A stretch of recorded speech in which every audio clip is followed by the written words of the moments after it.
Hey, good day, everybody. This is Emar Silver 2. Welcome to another edition of the original Free Kick. We're recording this day of the game. Usually we do it a little bit before the contest, but things happen, and we're doing it on October 30th, the same day that Atlanta United hosts Toronto. So before we get into the specifics of the game, as always, follow everything that we do under Mothership, the sportsinquirer.net, premier site for news and notes in the world of sports. You can also go to our social media platforms on Twitter, Instagram, and Facebook under Sports Choir. That's all one word. Do a search on there, and you will be able to keep track of everything that we have going on. And then finally, you can head to the our audio and video hosts, such as YouTube, SoundCloud, Spotify, its subsidiary Anchor, Google Podcasts, and Apple Podcasts. You go to either one of those, you'll be able to get our show in visual or audio form, and you'll be able to see everything that we have going on. So, as I mentioned, we're going to preview tonight's contest between Atlanta United and Toronto. Both teams come into the contest looking to conclude the regular season on a positive note for a variety of reasons. But let's start with Atlanta United. They come into the contest in sixth place in the Eastern Conference with 46 points, and they're coming off of a 2-1 victory over Inter Miami CF on Wednesday, October 27th. Here is goalkeeper and captain Brad Guzan on that victory and how important it was for the team as it progresses through the conclusion of the regular season. The first half, obviously the adjustment at halftime, I think, made a huge difference for us in the Miami game. And then, the second half, we were great. And then obviously the last 5 minutes, 10 minutes, in those moments we still have to be better. I understand that teams throw numbers forward. We get that. We understand that. But we still have to be able to defend situations and understand what's happening on the field, because even the save in the second half late in the game, it's 4v2 on the back post. And so those moments, we need to do a better job of recognizing those and seeing them out. Even with that victory, that included a second half goal by Joseph Martinez to give the team the 2-1 lead. Defensively, some lapses took place in the contest, including in the 89th minute when Christian McCoon was able to deliver a cross from the left side of the box to Robbie Robinson, and he was given a free header at the edge of the 6-yard box and required Brad Guzan to make a quick reactionary save to push the save to the side. As a matter of fact, Guzan made a diving attempt and was able to get the ball to preserve the 2-1 victory. So even with that victory, you saw some defensive issues take place with the team. Here's Guzan at practice yesterday on the team looking to tighten up its defensive back line. You go back and look at the sequence for the save, and we watch it this morning. But it starts with a free kick from me. We go long.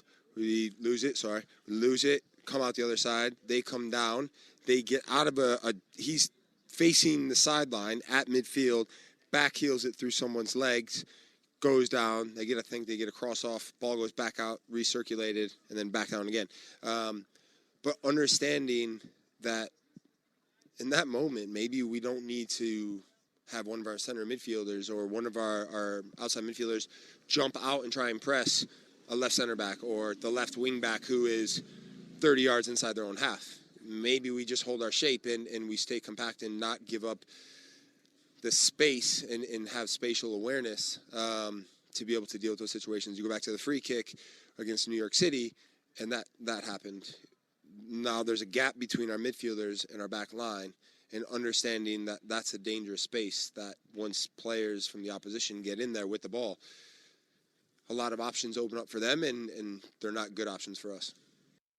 And here is manager of Atlanta United, Gonzalo Pineda, on the team working on their defensive back line and dealing with the opponent's attack on offense. We just reflect on that. I told them it's sometimes not a film review, it's a film reflection. And we were asking questions and we were like saying, okay, how we can do better here, how we can solve this situation. Give me 3 options. And then they start to talk, okay, we can do this, we can do that, we can, and some good discussions there, good arguments about how we want to defend certain areas. So that one in particular, we checked that clip. And yes, it's about how good do we protect. But before that play, we just give away the ball very easily. And so that's always the combination. We always see the final part of the clip. but we don't reflect on what we can do better on the ball. So keep possession. We don't lose the ball. We don't need to defend inside the box. We need to attack. And so it's those key moments. It's offensively and defensively always the balance. But in particular in that one, yes, the recovery runs we have to do better on those.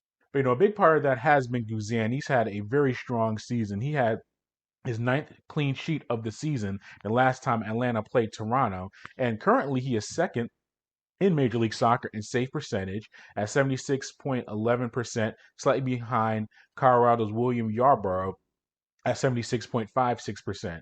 So Guzan's been done a very good job of keeping the ball out of the net, and that's included dealing with the defensive formation that we've seen a 3-man back line, 4-man back line, even a 5-man back line at certain points of the season. We saw a 4-man and a 5-man just alone in that Miami contest. Here is Guzan on whether the formation is a factor in his defensive efforts. No, to me, it doesn't matter. For me, what matters most is how the guys feel in front of me, how they feel in terms of being comfortable, in terms of understanding their roles and responsibilities and how it changes from a back five to a back four. Talk about, going back and talking about to your first question about understanding situations. In the back four, we talked about at halftime, not both fullbacks can't be going forward at the same time in the back four. Well, there were times in the second half we're playing a back four and both fullbacks are flying forward and our two center backs are standing back there like, what are we doing? So having the understanding of what changes tactically from 5 to 4 or 4 to 5. Yeah, so he's been able to adjust on the fly with a lot of injuries and also guys' unavailability on that back line for a variety of reasons, whether it's been international commitments with Miles Robinson with Team USA during their World Cup qualifying efforts this season, or injury. And that includes Santiago Sosa, who will once again be unavailable for the team for tonight's contest. And that's just a bad deal for Atlanta. But they do carry a 3-match win streak, or unbeaten streak, into tonight's match. And even with the injuries of Sosa and unavailability, here is Pineda on the team working on its shape and formation just throughout this season.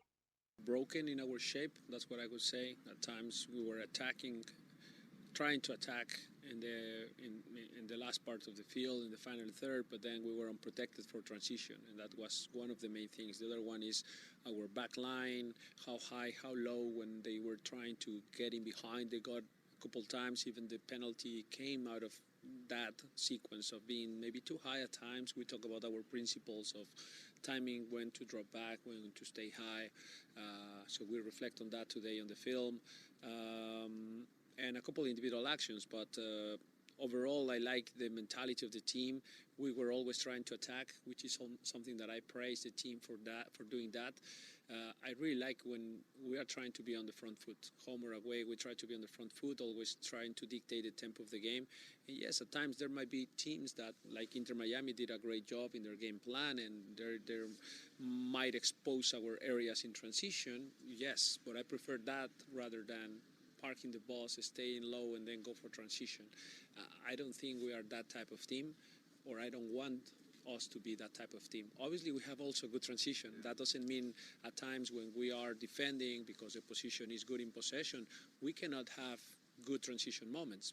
But overall, I want us to dominate more in the attacking half, being dominating and controlling the game, which for me is being in the attacking half and then create chances. And if we lose the ball, we counter press, regain the ball, and trying to attack again. That for me is controlling the game. So we are trying to do that every game, and that's what I want. The second half with the adjustments, the tactical adjustments, look better. More players around Joseph to catch some passes, some connections there. The goal from Joseph Kenner, a very good build-up that we actually train, a good pattern that we trained the other day with our wing backs trying to find inner passes, and it came like that. So it was a good sensation after the film. Yeah, so it'll be an adjustment for the team without Sosa and having to work around that. And Toronto FC comes into the contest 13th place in the Eastern Conference. They were eliminated earlier in the season from qualification of the MLS playoffs. And they're coming off a 2-2 draw against the Philadelphia Union on Wednesday and are currently on a four-match winless streak.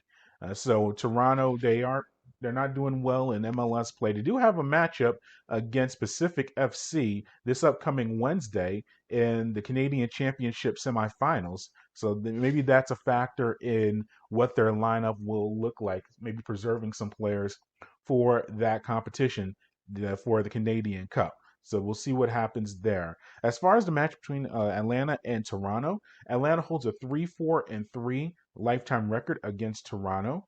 They will go for the season sweep tonight. With will be it's a third and final meeting between the two teams. Atlanta won the first leg of their three series, 1-0 on August 18th at home. They followed up with a victory at Toronto, 2-0 on October 16th for its first victory in franchise history at BMO Field. And with this victory, Atlanta will put itself in a very good spot as far as clinching a spot in the Audi MLS Cup playoffs. As I mentioned already, they are in sixth place in the standings with 46 points. They are above the cut line. Remember, the top 7 teams of the Eastern Conference makes the playoffs. So Atlanta currently sits in sixth place at 46 points. DC United is at seventh with 44 points. And at eighth place, first spot out of the playoffs, is New York, the Red Bulls, and Montreal. Both those teams have 43 points. So that's if Atlanta could get a victory over Toronto, they'll put themselves in a very good position not only to secure a playoff spot, but the top 4 teams in the Eastern Conference gets a first round home playoff game. And if you look above the fourth place is NYCFC at 47 points. And Atlanta is only 1 point out of that spot. So that's a very crucial contest for Atlanta to try to secure a postseason spot and even get a first round playoff game. And that concludes our edition of Original Free Kick previewing tonight's contest between Atlanta and Toronto. As always, go to thesportsinquirer.net to see all the stuff that we have going on. You can also go to our social media platforms on Twitter, Instagram, and Facebook under the Sports Inquirer. And finally, you can head to our audio and video hosts such as YouTube, SoundCloud, Spotify, Anchor, Google Podcasts, and Apple Podcasts under the Sports Inquirer. Until next time, good fight, good night, and be safe.